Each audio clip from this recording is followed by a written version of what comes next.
Ada sebagian orang, karena ini tadi berkaitan dengan thariqah ya, mungkin saya sedikit kita sharing aja. Ada sebagian orang yang berpandangan bahwa seorang mursyid yang benar-benar mursyid itu katanya menurut mereka adalah orang-orang yang pandai berretorika, gaya bahasa ceramahnya bagus, kemudian cara merekrut umat juga bagus, retorikanya juga bagus, akademisi lah. Nah, hal-hal itu sebenarnya kalau kita mau mengikuti jejak orang-orang thariqah ini sangat dibantah oleh Syekh Ibnu Athaillah As-Sakandari. Kita tahu Ibnu Athaillah punya guru yang namanya Syekh Abu Abbas Al-Mursi. Itu beliau sudah menjadi ulama, artinya tidak kurang-kurang ilmunya Ibnu Athaillah, dari mulai ilmu fiqihnya dan ilmu tafsir hadis dan lain sebagainya gak kurang. Tapi kenapa Ibnu Athaillah masih mencari Abu Abbas Al-Mursi yang dijadikan sebagai guru mursyid? Karena Ibnu Athaillah itu menyadari dari sekian banyak fan ilmu yang dipelajari dan dikuasai oleh beliau ini tidak mumpuni, tidak cukup untuk menyampaikan Ibnu Athaillah kepada Allah Subhanahu wa taala. Maka kadang-kadang kalau kita berpatokan di Indonesia ini, para dai itu ada manajemennya, ada yang memanage, ada IO-nya, dan itu bisa dipelajari. Gaya ceramah seperti apa, retorika bahasanya seperti apa, bisa dipelajari. Tapi bukan itu kata Ibnu Athaillah. Maka kita tahu dari beberapa keterangan Ibnu Athaillah, kita tahu tadi Ibnu Athaillah berguru kepada Abu Abbas Al-Mursi, ya ini adalah salah satu silsilah yang Tijani tadi, yang Satariyah. Ibnu Athaillah sudah menjadi ulama besar. Kemudian Abu Abbas Al-Mursi berguru kepada Abu Hasan Asy-Syadzili yang thariqah Syadziliyah, itu juga sudah menjadi ulama besar. Abu Hasan Asy-Syadzili berguru kepada Abdissalam Al-Mashis, gurunya itu juga sudah menjadi ulama. Artinya mereka para ulama itu menganggap bahwa keilmuan retorika yang dia dapatkan itu nggak cukup untuk menyampaikan usul kepada Allah Subhanahu wa taala, melainkan dengan ada bimbingannya para mursyid tadi yang disampaikan oleh Kiai Haji Abdul Mujib. Kalau nggak ada mursyid ya macet kita, ibarat corona gitu, PSBB terus, jadi nggak nyampe-nyampe.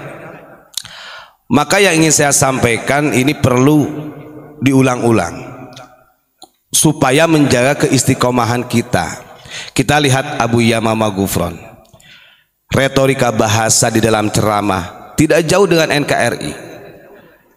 Kemudian stylenya beliau ya begitu-gitu aja, tidak seperti kiai lain. Tapi kalau kita mau mengambil ibrah, pembelajaran dan hikmah yang disampaikan oleh Ibnu Athaillah, beliau menyampaikan begini: laisa syaikhuka man sami'ta minhu. Jadi kata Ibnu Athaillah, bukan guru mursyid kalau hanya pandai di dalam ceramahnya saja, artinya ceramahnya enak didengar oleh kita. Tapi kata Ibnu Athaillah, wa innama syaikhuka man akhadta anhu. Guru mursyid sejati itu adalah di mana guru yang bisa kita ambil hikmah dan akhlakul karimahnya. Satu, ini catatan. Karena kadang-kadang kan ada juga orang itu, apalagi yang komen itu, wah ini Abu Ya Ghufran NKRI terus katanya. Padahal kalau kita pahami, monggo dengan tanglet kepada Kiai Mujib, semua ahli thariqah yang ada di Indonesia, ujung perjuangannya tetap bangsa dan negara. Ini kalau ahli thariqah benar, ahli thariqah yang benar-benar, gak akan beliau nihayatun nidolnya adalah hubbul waton. Puncak perjuangannya itu adalah membela negara. Itu semua.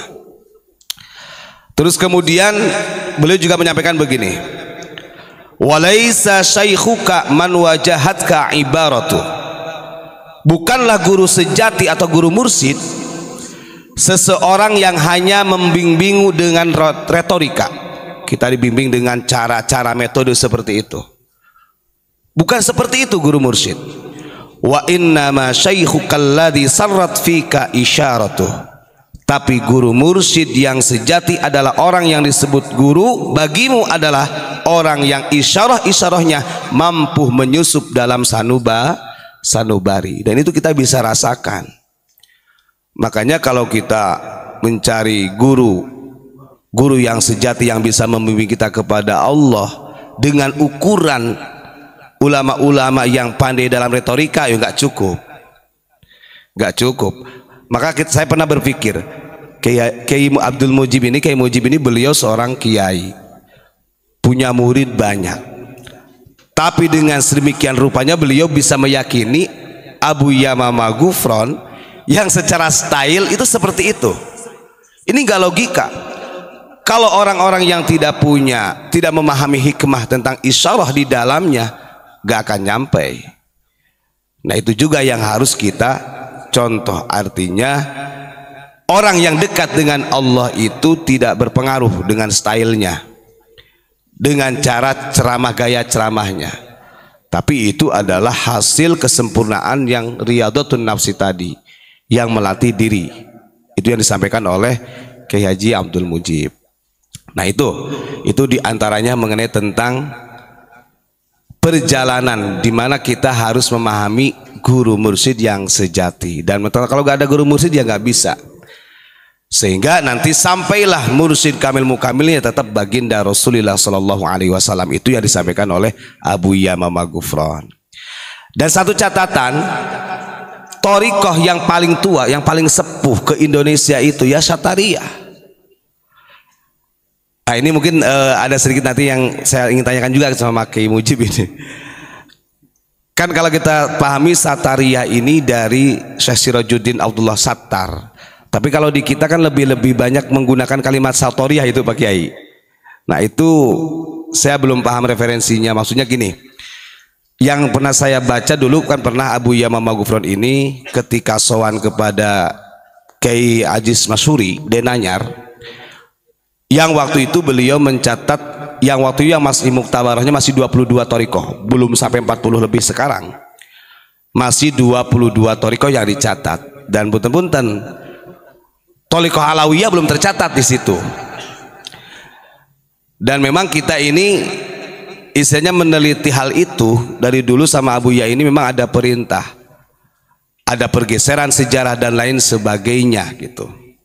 Nah, kalau di kita hampir rata-rata orang mengatakan Syatariyah ini disebutkan Syatariyah. Ya mungkin karena itu mungkin dialek atau bagaimana, tapi yang jelas yang mencetuskan thariqah Syatariyah ini adalah Syekh Sirajuddin Abdullah Sattar. Itu di abad ke-15, dan itu thariqah yang pertama kali masuk ke Indonesia.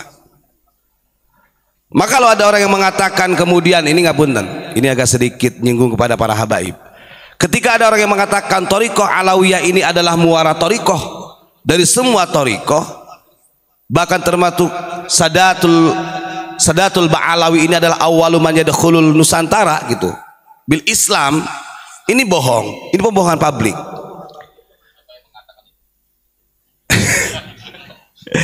Ya ada ya, dan ini kita ini menyampaikan bukan narasi kebencian, tidak.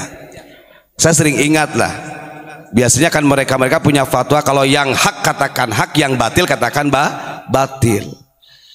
Dari beberapa silsilah termasuk Syadziliyah, karena kita menyampaikan kenapa berani menyalahkan silsilah Syadziliyah yang ada di panduannya Habib Lutfi yang sudah beredar di seluruh Nusantara, kita bersama Abu Yamamah Ghufran langsung sowan kepada duriyahnya Syekh Abdul Malik yang berada di Purwokerto, Syekh Ahmad Nahrawi.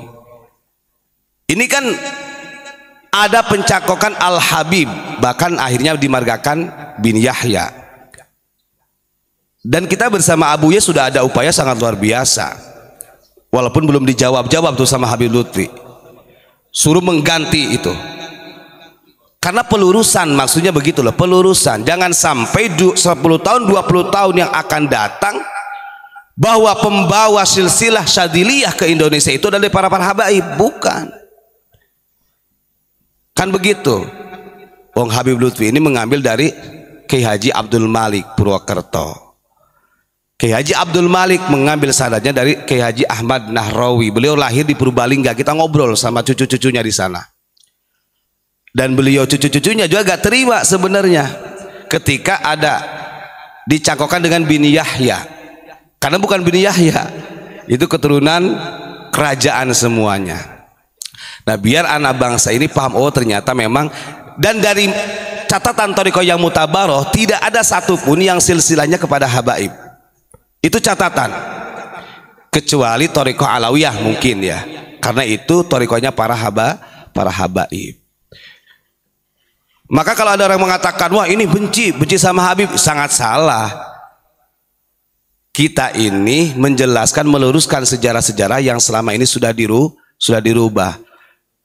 Dan andai kata ada orang mengatakan, wah beraninya cuma di media, wah dia orang itu nggak ngerti.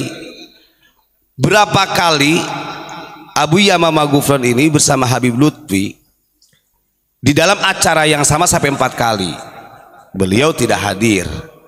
Bahkan ada juga yang diutus sama Abu Yamamah Ghufron, ada di balik layar ini. Tapi ya alhamdulillah sampai dini hari belum ada jawaban. Karena yang kita inginkan, kita punya masalahnya, punya panduannya Syadziliyah yang dicatat oleh Habib Lutfi. Keinginan kita kejujuran di dalam silsilah Syadziliyah ini jangan dicangkokkan dengan marga mereka. Karena bagaimanapun juga, walaupun Syekh Ahmad Nahrawi ini wafatnya di Makkah, tetap orang Nusantara. Kemudian Syekh Abdul Malik orang Purwokerto, artinya tidak ada hubungannya dengan marga bin Yahya. Artinya perlu kejujuran. Dan saya kira begini, ketika Ketua Jatman berani merubah, tidak akan mengurangi marwahnya kok, tidak akan istilahnya mengurangi wibawanya, tidak akan. Makanya dulu itu kita dapat, nah Yai Khalwani itu pernah ngobrol sama Abu Ya lewat telepon, bercerita ini ketika Habib Lutfi mau diangkat menjadi Rais Am, itu orang yang paling terdepan menjegalnya itu orang kita, Kiai Haji Sahal Mahfud. Beliau itu sampai bahasanya begini, berani mengeluarkan uang, yang penting jangan menjadi Rais Am. Karena ulama kita tahu gitu, dikhawatirkan nantinya ya terjadi sampai dini hari. Ada beberapa silsilah thariqah kita ngobrol sama pondok pesantren Peta, ada juga tuh yang dicangkokkan juga. Tapi alhamdulillah kalau yang dari pondok Peta Tulung Agung ini, yang aslinya masih ada catatannya, dan itu tidak ada yang diba'alawikan. Nah ini terlepas orang menganggap kita pembenci bagaimana, silahkan saja, itu mah masing-masing ya, mungkin bisa mendeskripsikan masing-masing. Tapi yang jelas begini, ada satu kelucuan lagi. Kalau Abu Yamamah Ghufron benci sama habaib, buat apa kalau Abu Yamamah Ghufron bagi beras di Ampel itu para habaib banyak, orang Arab tok itu banyak di Ampel itu. Abu Yamamah Ghufron kan punya program pembagian beras.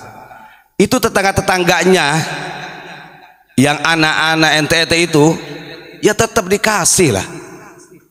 Itu bentuk ukhuwah loh. Cuman yang kadang-kadang yang repot ini muhibin yang nggak ngerti. Jenengan kalau andai kata ada yang kenal sama Habib Nuh Solo yang paling sepuh tuh, betapa hormatnya Habib Nuh kepada Abu Yamamah Ghufron. Bahkan sekelas Habib Lutfi itu masih dimarahin sama Habib Nuh Solo. Ini kalau berbicara tentang masalah istilahnya ukhuwah insaniyah ya, terlepas dalam masalah al-fakhru bil ahsab wa ta'nu bil ansab kita. Jadi nggak ada sebenarnya narasi kebencian kepada mereka. Tapi ketika ada pembohongan, kemudian ada narasi yang memang menyudutkan orang pribumi, kemudian ada rasisnya, ya kita lawan. Karena itu bukan ajaran baginda Rasulullah Shallallahu Alaihi Wasallam.